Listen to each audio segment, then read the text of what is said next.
ਸਤਿ ਸ਼੍ਰੀ ਅਕਾਲ। ਤੁਸੀਂ ਜੁੜੇ ਹੋਏ ਹੋ ਪੰਜਾਬੀ ਰੇਡੀਓ ਐਸੇ ਦੇ ਨਾਲ ਤੇ ਮੈਂ ਹਾਂ ਪ੍ਰਵੀਨ ਸ਼ਰਮਾ ਲੈ ਕੇ ਹਾਜ਼ਰ ਹਾਂ ਪ੍ਰੋਗਰਾਮ ਅਪਡੇਟ ਕੈਲੀਫੋਰਨੀਆ ਪ੍ਰੋਗਰਾਮ ਦੇ ਵਿੱਚ ਕੀ ਅਹਿਮ ਤੇ ਕਈ ਖਾਸ ਖਬਰਾਂ ਨੂੰ ਲੈ ਕੇ ਚਰਚਾ ਕਰਨ ਦੇ ਲਈ ਜੁੜ ਚੁੱਕੇ ਨੇ ਹਰਜੋਤ ਸਿੰਘ ਖਾਲਸਾ ਜੀ। ਹਰਜੋਤ ਸਿੰਘ ਜੀ, ਸਤਿ ਸ਼੍ਰੀ ਅਕਾਲ, ਸਵਾਗਤ ਹੈ ਜੀ ਅਪਡੇਟ ਕੈਲੀਫੋਰਨੀਆ ਪ੍ਰੋਗਰਾਮ ਦੇ ਵਿੱਚ। ਸਤਿ ਸ਼੍ਰੀ ਅਕਾਲ, ਧੰਨਵਾਦ ਜੀ ਆਇਆਂ ਨੂੰ। ਪੰਜਾਬੀ ਰੇਡੀਓ ਯੂਐਸਏ ਦੇ ਜਿੰਨੇ ਵੀ ਸਰੋਤੇ ਸਾਡੇ ਸਾਰੇ ਹੀ AM ਸਟੇਸ਼ਨਸ, FM ਸਟੇਸ਼ਨਸ, ਘਰਾਂ ਦੇ ਵਿੱਚ ਰੇਡੀਓ ਸੈਟਸ ਦੇ ਰਾਹੀਂ, ਟੈਲੀਫੋਨ ਦੇ ਰਾਹੀਂ, ਫੇਸਬੁੱਕ, YouTube ਤੇ ਲਾਈਵ ਦੇਖ ਰਹੇ ਹੋ, ਸੁਣ ਰਹੇ ਹੋ, ਸਾਰਿਆਂ ਨੂੰ ਜੀ ਆਇਆਂ ਨੂੰ ਤੇ ਬਹੁਤ ਹੀ ਪਿਆਰ ਤੇ ਸਤਿਕਾਰ ਭਰੀ ਸਤਿ ਸ਼੍ਰੀ ਅਕਾਲ। ਸਰੋਤਿਓ, ਅੱਜ ਅਪ੍ਰੈਲ ਦੀ 2 ਤਰੀਕ ਆ ਤੇ ਦਿਨ ਬੁੱਧਵਾਰ ਆ। ਤੁਹਾਡੇ ਲਈ ਸ਼ਾਮ ਦਾ ਅਪਡੇਟ ਕੈਲੀਫੋਰਨੀਆ ਪ੍ਰੋਗਰਾਮ ਲੈ ਕੇ ਹਾਜ਼ਰ ਹੋਏ ਆ ਜੀ। ਅਪਡੇਟ ਕੈਲੀਫੋਰਨੀਆ ਪ੍ਰੋਗਰਾਮ ਨੂੰ ਸਪਾਂਸਰ ਕਰਦੇ ਨੇ ਖਾਲਸਾ ਇੰਸ਼ੋਰੈਂਸ ਏਜੰਸੀ ਵਾਲੇ, ਜਿਨ੍ਹਾਂ ਤੋਂ ਤੁਸੀਂ ਹਰ ਤਰੀਕੇ ਦੀ ਇੰਸ਼ੋਰੈਂਸ ਲੈ ਸਕਦੇ ਹੋ। ਇੰਸ਼ੋਰੈਂਸ ਬਾਰੇ ਪਤਾ ਕਰਨ ਦੇ ਲਈ ਇਹਨਾਂ ਦਾ ਨੰਬਰ ਹੈ 408-272-2500। ਇਹ 1992 ਤੋਂ ਲਗਾਤਾਰ ਇੰਸ਼ੋਰੈਂਸ ਬਿਜ਼ਨਸ ਦੇ ਵਿੱਚ ਸ਼ਾਨਦਾਰ ਸੇਵਾਵਾਂ ਦੇ ਰਹੇ ਨੇ ਤੇ ਅਮਰੀਕਾ ਭਰ ਦੇ ਵਿੱਚ ਇੰਸ਼ੋਰੈਂਸ ਕਰਦੇ ਨੇ। ਓਬਾਮਾ ਕੇਅਰ, ਮੈਡੀਕੇਅਰ ਜਾਂ ਫਿਰ ਕਵਰਡ ਕੈਲੀਫੋਰਨੀਆ ਬਾਬਤ ਪਾਲਿਸੀ ਕਰਵਾਉਣ ਦੇ ਲਈ, ਸਲਾਹ ਲੈਣ ਦੇ ਲਈ ਅੱਜ ਹੀ ਕਾਲ ਕਰੋ 408-272-2500 ਤੇ। ਟਰਕੀਅਨ ਇਮੀਗ੍ਰੇਸ਼ਨ ਲਾ ਫਰਮ ਵਾਲੇ ਜੇ ਟਰਕੀਅਨ, ਟੋਨੀ ਟਰਕੀਅਨ ਦੇ ਨਾਲ ਤੁਸੀਂ ਯੂਐਸ ਇਮੀਗ੍ਰੇਸ਼ਨ ਬਾਬਤ ਕੋਈ ਵੀ ਸਲਾਹ ਕਰਨੀ ਹੈ ਤੇ ਇਹਨਾਂ ਦਾ ਨੰਬਰ ਹੈ 415-909-0503। Gurbachan Singh Nagra Sacramento, Sarabjit Singh Kulwinder Singh Dhoot Yuba city, Gurdev Singh Sohal Antelope, Gursahib Singh Bakersfield ਤੇ ਅਵਤਾਰ ਸਿੰਘ ਮੰਜ਼ਲ ਕਲੋਵਿਸ ਤੋਂ। ਇਹਨਾਂ ਸਾਰੇ ਹੀ ਸਪਾਂਸਰਸ ਦਾ ਬਹੁਤ ਬਹੁਤ ਧੰਨਵਾਦ। ਤੇ ਜੇਕਰ ਤੁਸੀਂ ਵੀ ਪੰਜਾਬੀ ਰੇਡੀਓ ਐਸੇ ਦੇ ਇਹਨਾਂ ਪ੍ਰੋਗਰਾਮਾਂ ਨੂੰ ਸਪਾਂਸਰ ਕਰਨਾ ਚਾਹੁੰਦੇ ਹੋ ਤਾਂ ਸਟੂਡੀਓ ਦਾ ਨੰਬਰ ਹੈ 408-272-5200 ਜੀ। ਅੱਜ ਦੀਆਂ ਖਬਰਾਂ ਵੱਲ ਚੱਲੀਏ ਤੇ ਡਿਪਾਰਟਮੈਂਟ ਆਫ ਹੋਮਲੈਂਡ ਸਿਕਿਉਰਿਟੀ ਨੇ ਕਾਫੀ ਜ਼ਿਆਦਾ ਜਿਹੜੇ ਫੰਡਸ ਆ ਉਹਨਾਂ ਆਰਗੇਨਾਈਜੇਸ਼ਨਸ ਨੂੰ ਜੋ ਅਮਰੀਕਨ ਲੋਕਾਂ ਨੂੰ ਸਿਟੀਜ਼ਨ ਬਣਨ ਦੇ ਵਿੱਚ ਹੈਲਪ ਕਰਦੇ ਸੀ ਉਹ ਘੱਟ ਕਰ ਦਿੱਤੇ ਹੈਗੇ ਆ।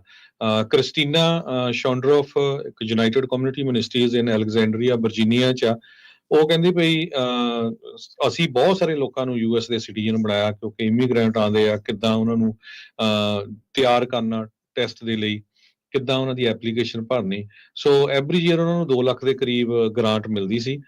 ਖਾਸ ਕਰਕੇ ਜੋ ਅਫਗਾਨਿਸਤਾਨ, ਆਈਵਰੀ ਕੋਸਟ, ਉਹਨਾਂ ਮੁਲਕਾਂ ਤੋਂ ਲੋਕ ਆਏ, ਉਹਨਾਂ ਨੂੰ ਉਹ ਸਿਟੀਜ਼ਨਸ਼ਿਪ ਬਣਨ ਦੇ ਵਿੱਚ ਹੈਲਪ ਕਰਦੇ ਸੀ। ਪਰ ਹੁਣ ਉਹ ਸਾਰੀ ਹੀ ਫੰਡਿੰਗ ਜੋ ਟਰੰਪ ਐਡਮਿਨਿਸਟ੍ਰੇਸ਼ਨ ਆ ਜਾਂ ਡਿਪਾਰਟਮੈਂਟ ਆਫ ਹੋਮਲੈਂਡ ਸਿਕਿਉਰਿਟੀ ਉਹਨਾਂ ਵੱਲੋਂ ਘੱਟ ਕਰ ਦਿੱਤੀ ਗਈ ਹੈ। $22 ਮਿਲੀਅਨ ਦੀ ਫੈਡਰਲ ਫੰਡਿੰਗ, ਜਿਨ੍ਹਾਂ ਦੇ ਵਿੱਚੋਂ ਯੂਨਾਈਟਿਡ ਕਮਿਊਨਿਟੀ ਇੱਕ ਸੀਗੀ, ਜਿਨ੍ਹਾਂ ਆਰਗੇਨਾਈਜੇਸ਼ਨਸ ਨੂੰ ਦਿੱਤੀ ਜਾਂਦੀ ਸੀ, ਉਹ ਹੁਣ ਸਾਰੀ ਦੀ ਸਾਰੀ ਫੰਡਿੰਗ ਘੱਟ ਕਰ ਦਿੱਤੀ ਗਈ ਹੈਗੀ ਹੈ। ਜੀ ਬਿਲਕੁਲ। ਤੇ ਇਸੇ ਤਰ੍ਹਾਂ ਦਾ ਜੇ ਰੁਖ ਕਰੀਏ ਖਬਰਾਂ ਦਾ ਫ੍ਰੈਜ਼ਨੋ ਦੇ ਵੱਲ, ਤਾਂ ਫ੍ਰੈਜ਼ਨੋ ਤੋਂ ਵੀ ਇਹ ਇੱਕ ਅਜਿਹੀ ਖਬਰ ਆ ਰਹੀ ਹੈ ਜਿਸ ਦੇ ਵਿੱਚ ਜਿਹੜਾ ਟਰੰਪ ਐਡਮਿਨਿਸਟ੍ਰੇਸ਼ਨ ਵੱਲੋਂ ਜਿਹੜੇ ਮਿਲੀਅਨਸ ਦੇ ਕੱਟ ਲਾਏ ਗਏ ਨੇ ਤੇ ਉਹਦੇ ਕਰਕੇ ਜਿਹੜਾ ਫ੍ਰੈਜ਼ਨੋ ਕਾਉਂਟੀ ਦੇ ਵਿੱਚ ਵੀ ਹੈਲਥ ਪ੍ਰੋਗਰਾਮ ਪ੍ਰਭਾਵਿਤ ਹੋਏ ਨੇ। ਫ੍ਰੈਜ਼ਨੋ ਕਾਉਂਟੀ ਅਫੀਸ਼ੀਅਲਸ ਨੇ ਜਿਹੜਾ ਉਹ ਨੋਟੀਫਾਈਡ ਕੀਤਾ ਕਿ ਦਰਜਨਾਂ ਜਿਹੜੀਆਂ ਨਾਨ ਪ੍ਰੋਫਿਟਸ ਨੇ ਉਹ ਇਸ ਵੀਕ ਤੋਂ ਹੀ 11 ਮਿਲੀਅਨ ਫੈਡਰਲ ਜਿਹੜੀਆਂ ਗ੍ਰਾਂਟਸ ਨੇ ਉਹਨਾਂ ਨੂੰ ਨਹੀਂ ਦਿੱਤੀਆਂ ਜਾਣੀਆਂ, ਜਿਹੜੀਆਂ ਕਿ ਕਮਿਊਨਿਟੀ ਹੈਲਥ ਦੇ ਲਈ ਦਿੱਤੀਆਂ ਜਾਣੀਆਂ ਸੀਗੀਆਂ, ਉਹ ਕੈਂਸਲ ਕਰ ਦਿੱਤੀਆਂ ਗਈਆਂ ਨੇ। ਕਾਉਂਟੀ ਮੀਮੋ ਜਿਹੜਾ ਉਹਦੇ ਦੱਸਣ ਦੇ ਮੁਤਾਬਕ ਮਾਰਚ 24 ਤੋਂ ਇਹ ਆਲਰੇਡੀ ਇਫੈਕਟਿਵ ਹੋ ਚੁੱਕੀਆਂ ਨੇ ਜਿਹੜੇ ਇਮੀਡੀਏਟ ਕੱਟ ਨੇ। ਤੇ ਇਹਦੇ ਨਾਲ ਟਰੰਪ ਜਿਹੜੀ ਐਡਮਿਨਿਸਟ੍ਰੇਸ਼ਨ ਹੈ ਉਹਨੇ ਦੱਸਿਆ ਕਿ ਮੋਰ ਦੈਨ 12 ਮਿਲੀਅਨ ਜਿਹੜੇ ਫੰਡਿੰਗ ਹੈ Centers for Disease Control and Prevention ਨੂੰ ਉਹ ਉਹਨਾਂ ਦੇ ਵਿੱਚ ਕੱਟ ਲਾਇਆ।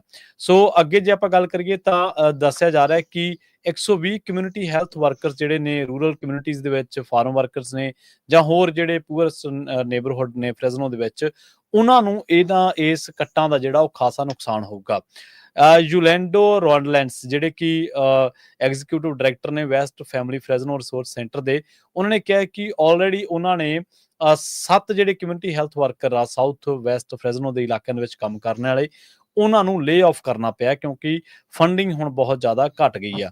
ਸੋ ਕਹਿੰਦੇ ਕਿ ਅਸੀਂ ਸੌਰੀ ਫੀਲ ਕਰਦੇ ਹਾਂ ਗਵਰਨਮੈਂਟ ਦੇ ਲਈ ਵੀ, ਕਹਿੰਦੇ ਕਿ ਕਿਉਂਕਿ ਹੁਣ ਇਹ ਜਿਹੜਾ ਕੁਝ ਹੋ ਰਿਹਾ ਇਹ ਕਦੇ ਕਿਆਸਾ ਨਹੀਂ ਸੀਗਾ।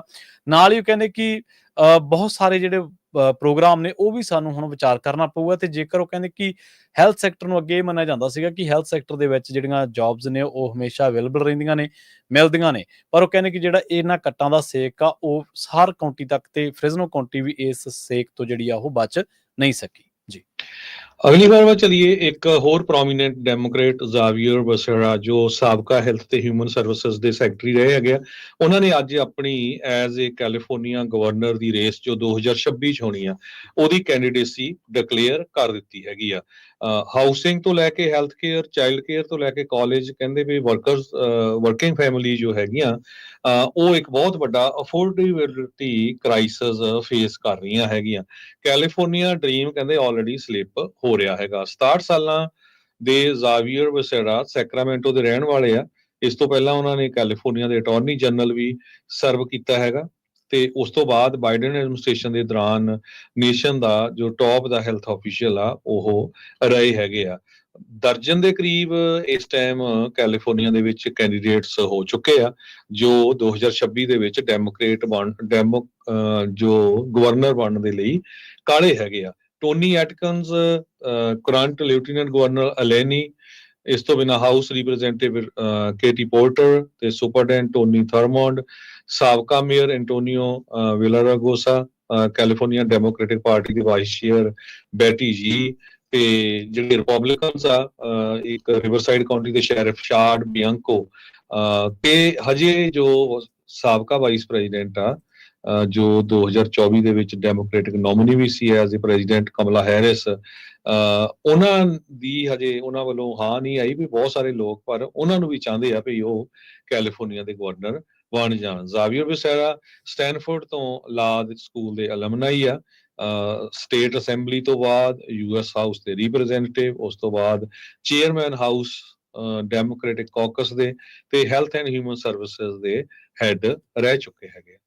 ਜੀ, ਅਗਲੀ ਜਿਹੜੀ ਖਬਰ ਆ ਉਹਦੇ ਵੱਲ ਚੱਲ ਗਏ ਆਪਾਂ। ਹਮੇਸ਼ਾ ਇਹ ਪ੍ਰਚਾਰਿਆ ਜਾਂਦਾ ਹੈ ਕੈਲੀਫੋਰਨੀਆ ਦੇ ਬਾਰੇ, ਕੈਲੀਫੋਰਨੀਆ ਦੀ ਇਕੋਨਮੀ ਬਾਰੇ, ਕਿ ਇਹ ਜਿਹੜੀ ਇਕੋਨਮੀ ਆ ਉਹ ਇੰਜਨ ਆ ਯੂਐਸ ਇਕੋਨਮੀ ਦਾ। ਪਰ ਉਹ ਕਹਿੰਦੇ ਕਿ ਇੱਕ ਬਹੁਤ ਜਿਹੜਾ ਭਿਆਨਕ ਸੱਚ ਆ, ਇਹ ਜਿਹੜਾ ਡੈਮੋਕ੍ਰੇਟ ਦੱਸ ਰਹੇ ਨੇ, ਲੋਕਾਂ ਨੂੰ ਗੁੰਮਰਾਹ ਕਰ ਰਹੇ ਨੇ ਉਸ ਦੇ ਬਾਰੇ, ਕਿ ਕੈਲੀਫੋਰਨੀਆ ਹੁਣ ਇੰਜਨ ਨਹੀਂ ਰਿਹਾ। ਅਸਲ ਦੇ ਵਿੱਚ ਸਿਲੀਕੌਨ ਜਿਹੜੀ ਵੈਲੀ ਆ ਇਨਵੈਸਟਮੈਂਟ ਤੇ ਇਹਦੇ ਨਾਲ ਇੰਡਸਟਰੀਅਲ ਬੂਮ ਆ ਜਿਹੜਾ, ਉਹ ਇਸ ਟਾਈਮ ਉਹਦੇ ਵਿੱਚ ਉਹ ਜਲੌ ਨਹੀਂ ਹੈਗਾ ਜਿਹੜਾ ਪਹਿਲਾਂ ਮੰਨਿਆ ਜਾਂਦਾ ਸੀਗਾ। ਕੈਲੀਫੋਰਨੀਆ ਦੇ ਵਿੱਚ ਆਪਾਂ ਦੇਖਿਆ ਕਿ ਗਵਰਨਰ ਜਿਹੜੇ ਗੈਵਿਨ ਨਿਊਸਮ ਨੇ, ਉਹਨਾਂ ਦੀ ਹਮੇਸ਼ਾ ਆਲੋਚਨਾ ਹੁੰਦੀ ਹੈ ਮਹਿੰਗਾਈ ਨੂੰ ਲੈ ਕੇ ਤੇ ਕੈਲੀਫੋਰਨੀਆ ਦੇ ਹੁਣ ਦੇ ਹਾਲਾਤਾਂ ਨੂੰ ਲੈ ਕੇ, ਜਿਨ੍ਹਾਂ ਦੇ ਵਿੱਚ ਆਪਾਂ ਲਾਅ ਐਂਡ ਆਰਡਰ ਨੂੰ ਵੀ ਗਿਣ ਸਕਦੇ ਹਾਂ। ਉਹ ਕਹਿੰਦੇ ਕਿ ਬੇਸ਼ੱਕ ਕੈਲੀਫੋਰਨੀਆ ਦੇ ਵਿੱਚ ਡੈਮੋਕ੍ਰੇਟ ਕਲੇਮ ਕਰਦੇ ਨੇ ਕਿ ਇੱਥੋਂ ਦੀ ਇਕੋਨਮੀ ਦੇ ਵਿੱਚ ਜਾਂ ਨੌਕਰੀਆਂ ਲਗਾਤਾਰ ਪੈਦਾ ਹੋ ਰਹੀਆਂ ਨੇ। ਜਨਵਰੀ 2023 ਤੋਂ ਜਨਵਰੀ 2025 ਤੱਕ ਕੈਲੀਫੋਰਨੀਆ ਦੇ ਵਿੱਚ ਕਹਿੰਦੇ 1,80,000 ਜੌਬਸ ਜਿਹੜੀਆਂ ਨੇ ਉਹ ਡਾਇਰੈਕਟਲੀ ਤੇ ਇਨਡਾਇਰੈਕਟਲੀ ਆਈਆਂ ਗਵਰਨਮੈਂਟ ਸੈਕਟਰ ਦੇ ਵਿੱਚੋਂ। ਪਰ ਇਹਦੇ ਨਾਲ ਕਹਿੰਦੇ ਕਿ ਜੇਕਰ ਦੇਖਿਆ ਜਾਵੇ ਤਾਂ ਇਸੇ ਸਮੇਂ ਦੇ ਦਰਮਿਆਨ ਸਟੇਟ ਦੇ ਵਿੱਚੋਂ 1,73,000 ਜਿਹੜੀਆਂ ਜੌਬਸ ਨੇ ਉਹ ਪ੍ਰਾਈਵੇਟ ਸੈਕਟਰ ਦੇ ਵਿੱਚੋਂ ਉੱਡ ਗਈਆਂ। ਡਾਟਾ ਜਦੋਂ ਖੰਗਾਲਦੇ ਆ ਉਹਦੇ ਵਿੱਚੋਂ ਇਹ ਗੱਲ ਜਿਹੜੀ ਆ ਉਹ ਨਜ਼ਰ ਆਉਂਦੀ ਆ। ਨਾਲ ਹੀ ਉਹ ਕਹਿੰਦੇ ਕਿ ਜਿਹੜੀਆਂ 10 ਮੈਟਰੋ ਨੇ ਪਾਪੂਲੇਸ਼ਨ ਡਿਕਲਾਈਨ ਅਮਰੀਕਾ ਦੇ ਵਿੱਚ 2024 ਦੇ ਵਿੱਚ ਦੇਖਿਆ, ਉਹਦੇ ਵਿੱਚ ਇਹ ਦੇਖੀ ਗਈ ਹੈ ਕਿ ਕੈਲੀਫੋਰਨੀਆ, ਲਾਸ ਐਂਜਲਸ ਦੇ ਵਿੱਚ ਜਿੱਥੇ ਤਕਰੀਬਨ 13,900 ਜੌਬਸ ਜਿਹੜੀਆਂ ਚਲੀਆਂ ਗਈਆਂ ਨੇ, ਸੈਨ ਫਰਾਂਸਿਸਕੋ ਦੇ ਵਿੱਚ 10,500 ਤੇ ਐਨਾਹਾਈਮ ਦੇ ਵਿੱਚ ਤਕਰੀਬਨ 10,500 ਤੋਂ ਉੱਪਰ। ਤਾਂ ਉਹ ਕਹਿੰਦੇ ਕਿ ਜਿਹੜੀਆਂ ਇਹ ਲਗਾਤਾਰ ਇਹਨਾਂ ਸ਼ਹਿਰਾਂ ਦੇ ਵਿੱਚੋਂ ਜਿਹੜੀਆਂ ਜੌਬਸ ਜਾ ਰਹੀਆਂ ਨੇ, ਲੋਕ ਇੱਥੋਂ ਜਾ ਚੁੱਕੇ ਨੇ, ਲੋਕ ਇੱਥੋਂ ਮੂਵ ਹੋ ਚੁੱਕੇ ਨੇ। ਇਹ ਰੀਸੈਂਟ ਈਅਰਸ ਦੇ ਵਿੱਚ ਇਹ ਗੱਲ ਦੇਖੀ ਗਈ ਹੈ ਕਿ ਇਹਨਾਂ ਚੀਜ਼ਾਂ ਨੇ ਫਾਇਦਾ ਕੀਤਾ ਫਲੋਰੀਡਾ ਤੇ ਟੈਕਸਸ ਨੂੰ। ਉੱਥੇ ਲੋਕ ਕੈਲੀਫੋਰਨੀਆ ਦੇ ਵਿੱਚੋਂ ਬਹੁਤ ਵੱਡੀ ਗਿਣਤੀ ਦੇ ਵਿੱਚ ਮੂਵ ਹੋਏ ਨੇ। ਲੋਕਾਂ ਨੂੰ ਲੱਗਿਆ ਕਿ ਸ਼ਾਇਦ ਉੱਥੇ ਜਿਹੜੀ ਕਾਸਟ ਆਫ ਲਿਵਿੰਗ ਹੈ ਜਾਂ ਡਿਕਲਾਈਨਿੰਗ ਜਿਹੜੀ ਕੁਆਲਿਟੀ ਆਫ ਲਾਈਫ ਹੈ, ਤੇ ਇਹਦੇ ਨਾਲ ਹੋਰ ਜਿਹੜੀਆਂ ਚੀਜ਼ਾਂ ਨੇ ਉਹ ਕੈਲੀਫੋਰਨੀਆ ਦੇ ਨਾਲੋਂ ਕਿਤੇ ਜ਼ਿਆਦਾ ਬਿਹਤਰ ਨੇ। ਸੋ ਉਹਨਾਂ ਨੇ ਇਹ ਵੀ ਕਲੇਮ ਕੀਤਾ ਕਿ ਤਕਰੀਬਨ ਕੈਲੀਫੋਰਨੀਆ ਸਟਿਲ ਜਿਹੜਾ ਸਟੈਂਡ ਕਰਦਾ ਕਿ ਇੱਥੇ 39.5 ਮਿਲੀਅਨ ਲੋਕ ਨੇ। ਪਰ ਐਕਸਪਰਟ ਇਹ ਗੱਲ ਕਹਿੰਦੇ ਨੇ ਕਿ ਟੈਕਸਸ ਜਿਹੜਾ ਉਹ ਓਵਰਟੇਕ ਕਰ ਜੂਗਾ ਇਸ ਨੰਬਰ ਨੂੰ 2045 ਤੱਕ, ਜੇਕਰ ਕੈਲੀਫੋਰਨੀਆ ਦੇ ਇਹੀ ਹਾਲਾਤ ਰਹਿੰਦੇ ਨੇ। ਸੋ ਆਉਣ ਵਾਲੇ ਟਾਈਮ ਦੇ ਵਿੱਚ ਉਹ ਕਹਿੰਦੇ ਕਿ ਜੇਕਰ ਰੀਸੈਂਟ ਜਿਹੜੀਆਂ ਜੌਬਸ ਗਈਆਂ ਨੇ ਤਕਰੀਬਨ, ਜਿਹਨਾਂ ਨੂੰ ਆਪਾਂ 1,80,000 ਪ੍ਰਾਈਵੇਟ ਸੈਕਟਰ ਦੇ ਨੇੜੇ ਤੇੜੇ ਗਿਣ ਸਕਦੇ ਹਾਂ, ਪਰ ਉਹ ਕਹਿੰਦੇ ਕਿ ਜੇਕਰ ਇਹੀ ਸਿਲਸਿਲਾ ਜਾਰੀ ਰਿਹਾ ਕੈਲੀਫੋਰਨੀਆ ਦਾ ਕ੍ਰਾਈਮ ਦਾ ਜਾਂ ਇਕੋਨਮੀ ਦਾ, ਤਾਂ ਆਉਣ ਵਾਲੇ ਟਾਈਮ ਦੇ ਵਿੱਚ ਕੈਲੀਫੋਰਨੀਆ ਕੋਲੇ ਜਿਹੜਾ ਯੂਐਸ ਇਕੋਨਮੀ ਦੇ ਇੰਜਨ ਵਾਲਾ ਜਿਹੜਾ ਤਾਜ ਆ, ਜਾਂ ਉਹ ਕਹ ਲਈਏ ਕਿ ਇੱਕ ਉਹਨਾਂ ਕੋਲੇ ਮੈਡਲ ਹੈ, ਉਹ ਖੁੱਸ ਜਾਣਾ। ਪਰ ਉਹ ਕਹਿੰਦੇ ਕਿ ਡੈਮੋਕ੍ਰੇਟ ਲੋਕਾਂ ਨੂੰ ਲਗਾਤਾਰ ਗੁੰਮਰਾਹ ਕਰ ਰਹੇ ਆ। ਇਹਦੇ ਜਿਹੜੇ ਵੱਡੇ ਸ਼ਹਿਰ ਨੇ ਉਹਨਾਂ ਦੇ ਕਹਿੰਦੇ ਅੰਦਰੂਨੀ ਹਾਲਾਤ ਤਾਂ ਕਿਤੇ ਜ਼ਿਆਦਾ ਮਾੜੇ ਹੋ ਚੁੱਕੇ ਨੇ। ਅਗਲੀ ਖਬਰ ਵੱਲ ਚੱਲੀਏ ਤੇ ਉਹ ਵੀ ਕੈਲੀਫੋਰਨੀਆ ਦਾ ਰਿਲੇਟਡ ਹੈ। ਕੈਲੀਫੋਰਨੀਆ ਦੇ ਵਿੱਚ ਸਨੋ ਪੈਕ, ਯਾਨੀ ਕਿ ਸਨੋ ਕੈਲੀਫੋਰਨੀਆ ਦੀ ਸਿਆਰਾ ਨਵਾਡਾ ਦੇ ਵਿੱਚ 96% ਔਨ ਐਵਰੇਜ ਪੈ ਗਈ ਹੈਗੀ ਆ ਅਪ੍ਰੈਲ 1 ਤਾਈਂ। ਇਹ ਤੀਜਾ ਸਟੇਟ ਈਅਰ ਹੈਗਾ ਜਿੱਥੇ ਸਟੇਟ ਦੇ ਨੀਅਰ ਐਵਰੇਜ ਜਾਂ above average amount of snow ਪਿਆ ਹੈਗਾ। ਇਸ ਵਾਰੀ ਬਹੁਤ ਸਾਰੇ ਜੋ ਸਾਇੰਟਿਸਟ ਆ ਉਹ ਸੋਚ ਰਹੇ ਸੀ ਵੀ ਸ਼ਾਇਦ ਸਨੋ ਘੱਟ ਪਵੇ, ਪਰ ਹੁਣ ਤੱਕ ਜੋ ਰਿਜ਼ਲਟ ਆਏ ਆ ਉਹ ਉਸ ਦੇ ਹਿਸਾਬ ਦੇ ਨਾਲ ਲਗਭਗ 96% ਸਨੋ ਪੈ ਚੁੱਕੀ ਹੈਗੀ ਆ ਅਪ੍ਰੈਲ 1 ਤਾਈਂ। ਇਸੇ ਤਰ੍ਹਾਂ ਕੈਲੀਫੋਰਨੀਆ ਨਾਲ ਰਿਲੇਟਡ ਇੱਕ ਹੋਰ ਖਬਰ ਹੈਗੀ ਆ। ਪਹਿਲੀ ਵਾਰੀ ਕਹਿੰਦੇ ਵੀ ਹੁਣ ਇਹ ਹੋਇਆ ਵੀ ਕੈਲੀਫੋਰਨੀਆ ਦੇ ਵਿੱਚ ਜਿਹੜੇ ਫਾਸਟ ਫੂਡ ਮਿਨੀਮਮ ਵੇਜ ਵਧਾਏ ਗਏ ਸੀ। ਆਪਾਂ ਸਾਰਿਆਂ ਨੂੰ ਪਤਾ ਆ ਕਈ ਜਗ੍ਹਾ ਦੇ ਉੱਤੇ ਤਾਂ ਕੈਲੀਫੋਰਨੀਆ ਦਾ ਜੋ ਸੈਨ ਫਰਾਂਸਿਸਕੋ ਵਾਲਾ ਏਰੀਆ ਉੱਥੇ ਤਾਂ $20-22 ਤੱਕ ਵੀ ਜਿਹੜੇ ਮਿਨੀਮਮ ਵੇਜ ਪਹੁੰਚ ਚੁੱਕੇ ਹੈਗੇ ਆ। ਪਰ ਹੁਣ ਸਟੱਡੀ ਇਹ ਇੰਡੀਕੇਟ ਹੋਈ ਆ ਕਿ ਈਵਨ ਦੋ Pepperdine university school of public policy ਤੇ ਬੈਕਨ ਇਕਨੋਮਿਕਸ ਉਹਨਾਂ ਨੇ ਸਟੱਡੀ ਕੀਤੀ ਆ ਵੀ ਈਵਨ ਦੋ ਤੁਸੀਂ ਮਿਨੀਮਮ ਵੇਜ ਕਾਫੀ ਵਧਾ ਦਿੱਤੇ ਹੈਗੇ ਆ, ਜੀ ਜੀ ਪਰ ਉਹਦੇ ਨਾਲ ਲੋਕਾਂ ਦੀਆਂ ਜੌਬਸ ਚਲੇ ਗਈਆਂ 23,100 ਦੇ ਕਰੀਬ, ਜਾਣੀ ਕਿ 3.2% ਜੋ ਰੈਸਟੋਰੈਂਟ ਸੈਕਟਰ ਆ ਉਹਦੇ ਵਿੱਚ ਲੋਕ ਆਪਣੀ ਜੌਬ ਲੂਜ਼ ਕਰ ਗਏ ਹੈਗੇ। ਜੀ ਜੀ ਜੀ ਬਿਲਕੁਲ ਜੀ। ਇਸੇ ਤਰ੍ਹਾਂ ਜਿਹੜੀ ਕੈਲੀਫੋਰਨੀਆ ਦੇ ਬੇ ਏਰੀਆ ਬਾਰੇ ਵੀ ਆ ਰਹੀ ਹੈ ਖਬਰ, siliconvalley.com ਦੇ ਉੱਤੇ ਖਬਰ ਦੇਖੀ ਜਾ ਸਕਦੀ ਹੈ ਕਿ ਕੈਲੀਫੋਰਨੀਆ ਦੇ ਵਿੱਚ ਜਿਹੜੀ 1000 ਆਫ ਜੌਬਸ ਆ ਉਹ ਜਾ ਚੁੱਕੀਆਂ ਨੇ। ਤੇ ਇਸੇ ਨਾਲ ਹੁਣ ਇੱਕ ਖਬਰ ਇਹ ਵੀ ਆ ਰਹੀ ਸੀਗੀ ਕਿ ਜਿਹੜਾ ਟਰੰਪ ਨੇ ਟੈਰਿਫ ਲਾਏ ਨੇ ਉਹਨਾਂ ਦਾ ਹੁਣ ਐਫ ਦੀ ਜਿਹੜੀ ਇਕਨੋਮੀ ਆ ਉਹਦੇ ਤੇ ਵੀ ਅਸਰ ਦੇਖਣ ਨੂੰ ਮਿਲੂਗਾ। ਆਪਾਂ ਅਗਲੀ ਖਬਰ ਦੇ ਵੱਲ ਵਧਦੇ ਹਾਂ। ਅਗਲੀ ਖਬਰ ਆ ਰਹੀ ਹੈ ਕੰਪਟਨ ਤੋਂ, ਜਿੱਥੇ ਇੱਕ ਸਕੂਲ ਦੇ ਨੇੜੇ ਵਾਪਰੀ ਇੱਕ ਗੋਲੀਬਾਰੀ ਦੀ ਘਟਨਾ ਦੇ ਵਿੱਚ ਇੱਕ ਮਾਂ ਤੇ ਇੱਕ ਧੀ ਦੀ ਮੌਤ ਹੋ ਚੁੱਕੀ ਆ।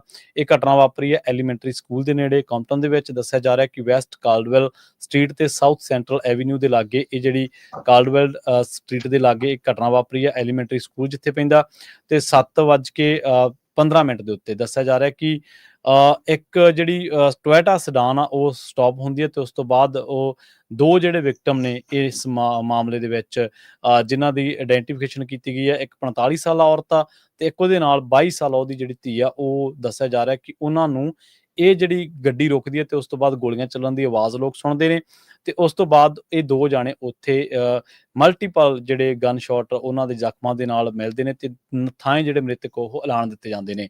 ਲਾਸ ਐਂਜਲਸ ਕਾਉਂਟੀ ਸ਼ੈਰਿਫ ਦੇ ਡਿਪਾਰਟਮੈਂਟ ਜਿਹੜੇ ਲੈਫਟੀਨੈਂਟ ਡੀ ਜੌਂਗ ਨੇ ਉਹਨਾਂ ਨੇ ਇਸ ਗੱਲ ਦੀ ਜਿਹੜੀ ਜਾਣਕਾਰੀ ਦਿੱਤੀ ਆ। ਉਹ ਕਹਿੰਦੇ ਕਿ ਹੁਣ ਉਸ ਕਾਰ ਦੀ ਭਾਲ ਕੀਤੀ ਜਾ ਰਹੀ ਹੈ ਜਿਹੜੀ ਇੱਥੇ ਇੱਕਦਮ ਆ ਕੇ ਰੁਕਦੀ ਹੈ ਤੇ ਉਸ ਤੋਂ ਬਾਅਦ ਗੋਲੀਆਂ ਚੱਲਣ ਦੀ ਆਵਾਜ਼ ਜਿਹੜੇ ਲੋਕ ਉਹ ਸੁਣਦੇ ਨੇ। ਸਸਪੈਕਟ ਜਿਹੜਾ ਉਹਦੀ ਭਾਲ ਕੀਤੀ ਜਾ ਰਹੀ ਹੈ। ਦੱਸਿਆ ਜਾ ਰਿਹਾ ਕਿ ਉਹਨੂੰ ਉਸ ਤੋਂ ਬਾਅਦ ਉਹਨੇ ਇੱਕ ਦੋ ਹੋਰ ਵਾਰਦਾਤਾਂ ਨੂੰ ਵੀ ਜਿਹੜਾ ਅੰਜਾਮ ਦਿੱਤਾ। ਸ਼ੈਰਿਫ ਡਿਪਾਰਟਮੈਂਟ ਦੇ ਆਫਿਸ ਦੇ ਵਿੱਚੋਂ ਜਿਹੜਾ ਨਵਾਂ ਪ੍ਰੈਸ ਰਿਲੀਜ਼ ਆ ਉਹਦੇ ਦੱਸਣ ਦੇ ਮੁਤਾਬਕ ਵਿਕਟਮ ਜਿਹੜੇ ਨੇ ਉਹ ਸਟਰੀਟ ਦੇ ਲਾਗੇ ਨੇੜੇ ਜਿਹੜੇ ਥਾਂ ਮ੍ਰਿਤਕ ਪਾਏ ਗਏ ਸੀਗੇ ਤੇ ਉਹਨਾਂ ਦੇ ਜਿਹੜੇ ਪਰਿਵਾਰ ਨੇ ਉਹਨਾਂ ਨੂੰ ਵੀ ਜਿਹੜਾ ਸੂਚਿਤ ਉਹ ਕਰ ਦਿੱਤਾ ਗਿਆ। ਉਹ ਕਹਿੰਦੇ ਕਿ ਜੇਕਰ ਕਿਸੇ ਨੂੰ ਇਸ ਹੋਮਿਸਾਈਡ ਬਾਰੇ ਹੋਰ ਕੋਈ ਜਾਣਕਾਰੀ ਹੈ ਤਾਂ ਉਹਨਾਂ ਨੇ ਇੱਕ ਹੈਲਪਲਾਈਨ ਨੰਬਰ ਆ ਉਹ ਵੀ ਇਸ ਮਾਮਲੇ ਦੇ ਵਿੱਚ ਜਾਰੀ ਕੀਤੀ ਹੈ। ਅੱਜ ਪ੍ਰੈਜ਼ੀਡੈਂਟ ਟਰੰਪ ਉਹਨਾਂ ਨੇ ਆਪਣੇ ਹੀ ਕਈ ਦੋਸਤ ਜਿਹੜੇ ਮੁਲਕ ਹੈਗੇ ਆ ਉਹਨਾਂ ਨੂੰ ਚੰਗਾ ਟੈਰਿਫ ਲਾ ਕੇ ਇੱਕ ਤਰ੍ਹਾਂ ਦੇ ਨਾਲ ਠੋਕ ਦਿੱਤਾ ਹੈਗਾ। ਯੂਐਸ ਨੇ 49% ਟੈਰਿਫ ਵੀਅਤਨਾਮ ਦੇ ਉੱਤੇ ਲਾਏ ਹੈਗੇ ਆ, 46% ਵੀਅਤਨਾਮ ਦੇ ਉੱਤੇ 49% ਕੰਬੋਡੀਆ ਦੇ ਉੱਤੇ। ਬੇਸਲਾਈਨ 10% ਟੈਰਿਫ ਬਹੁਤ ਸਾਰੇ ਮੁਲਕਾਂ ਤੇ ਆ ਜੋ ਕਿ 5 ਅਪ੍ਰੈਲ ਨੂੰ ਇਫੈਕਟਿਵ ਹੋ ਜਾਊਗੇ। ਮੋਸਟਲੀ ਇਹ ਰੈਸੀਪ੍ਰੋਕਲ ਟੈਕਸ ਲਾਏ ਆ, ਜਿਹਦਾ ਮਤਲਬ ਇਹ ਆ ਵੀ ਜਿੰਨੇ ਮੁਲਕ ਦੂਜੇ ਜਿਹੜੇ ਕੰਟਰੀ ਹੈਗੇ ਆ ਉਹ ਟੈਰਿਫ ਲਾਉਂਦੇ ਸੀ ਅਮਰੀਕਾ ਦੀਆਂ ਚੀਜ਼ਾਂ ਤੇ ਉਹਦੇ ਮੁਕਾਬਲੇ ਤੇ ਲਾਏ ਆ, ਹਾਲਾਂਕਿ 50% ਲੈਸ ਲਾਏ ਆ। ਇੰਡੀਆ ਦੇ ਉੱਤੇ ਵੀ ਜੋ ਟੈਰਿਫਸ ਆ ਉਹ ਕਾਫੀ ਜ਼ਿਆਦਾ ਲਾਏ ਆ। ਇੱਕ ਤਰ੍ਹਾਂ ਦੇ ਨਾਲ ਅੱਜ ਦਾ ਦਿਨ ਪ੍ਰੈਜ਼ੀਡੈਂਟ ਟਰੰਪ ਉਹਨਾਂ ਨੇ ਲਿਬਰੇਸ਼ਨ ਡੇ ਕਰਕੇ ਜਿਹੜਾ ਮਨਾਇਆ ਆ, ਵੀ ਇਹਦੇ ਵਿੱਚ ਅਸੀਂ ਬਹੁਤ ਵੱਡੇ ਅਮਾਉਂਟ ਦੇ ਵਿੱਚ ਜਿਹੜੇ ਟੈਰਿਫ ਆ ਉਹ ਟੈਕਸ ਕਰਕੇ ਉਹ ਕੱਟਾਂਗੇ।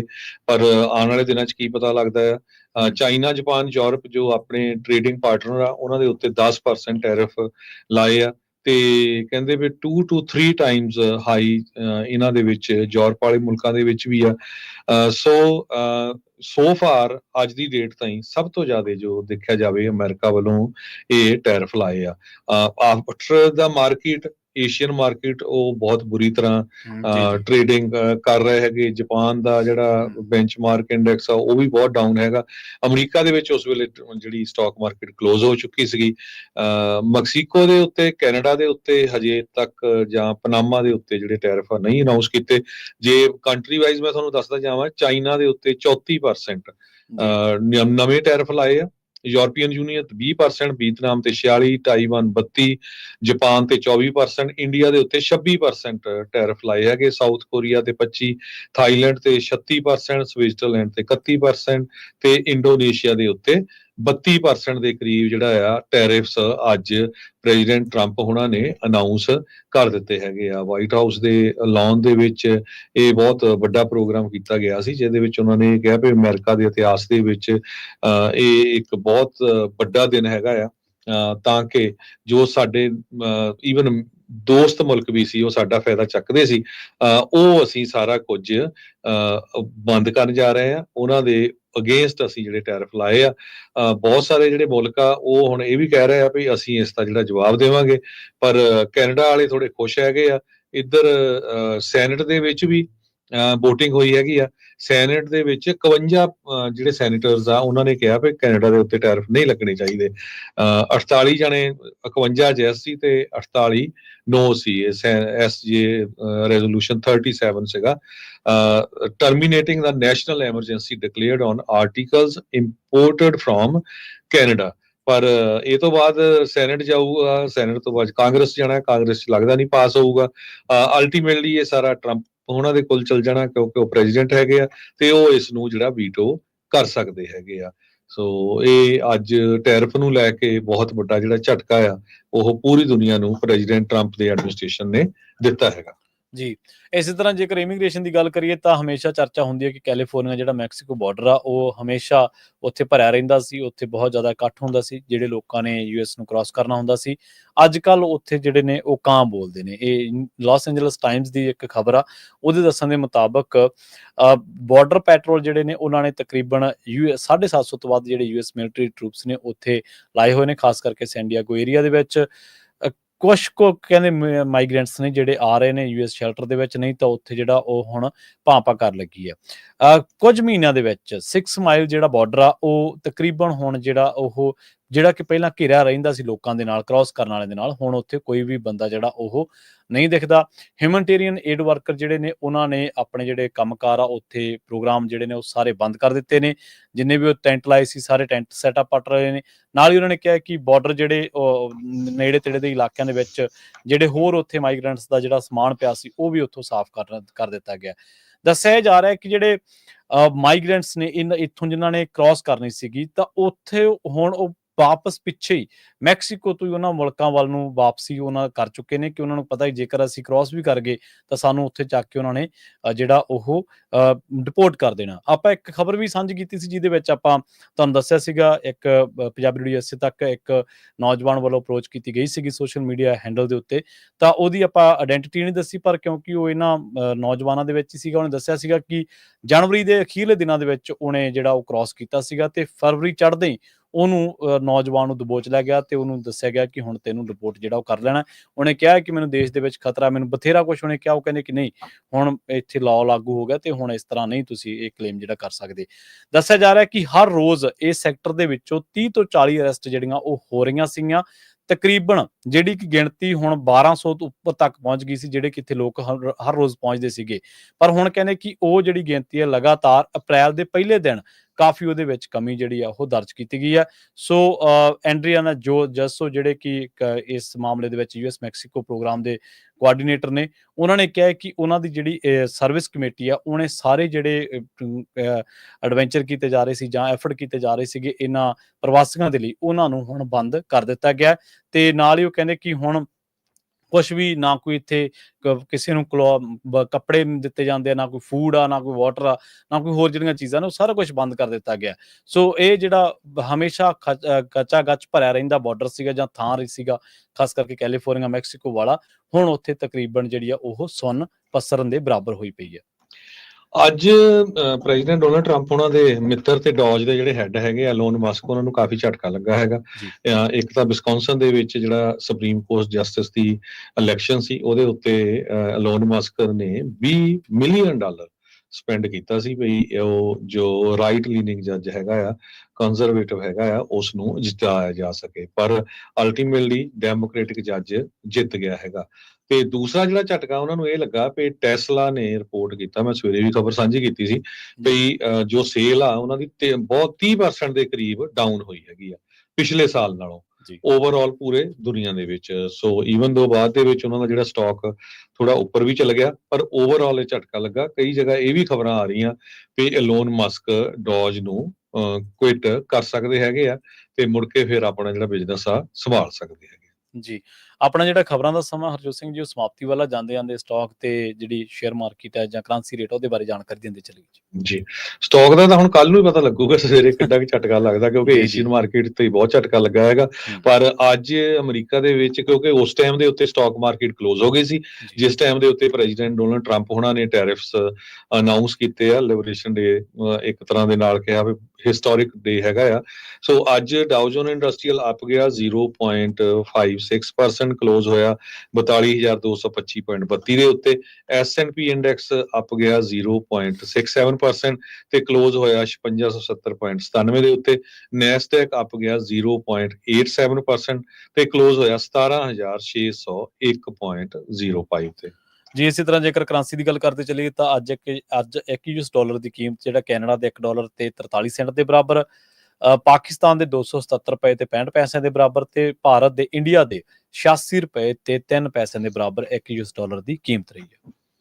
ਸੋ ਇੱਥੇ ਹੀ ਸਰੋਤਿਆਂ ਤੋਂ ਇਜਾਜ਼ਤ ਲੈਂਦੇ ਹਾਂ। ਮੇਰੇ ਹਰਜੋਤ ਸਿੰਘ ਵੱਲੋਂ ਤੇ ਪ੍ਰਵੀਨ ਸ਼ਰਮਾ ਵੱਲੋਂ ਤੁਹਾਨੂੰ ਸਾਰਿਆਂ ਨੂੰ ਬਹੁਤ ਹੀ ਪਿਆਰ ਤੇ ਸਤਿਕਾਰ ਭਰੀ ਸਤਿ ਸ੍ਰੀ ਅਕਾਲ ਤੇ ਸੁਣਦੇ ਰਹੋ ਪੰਜਾਬੀ ਰੇਡੀਓ US।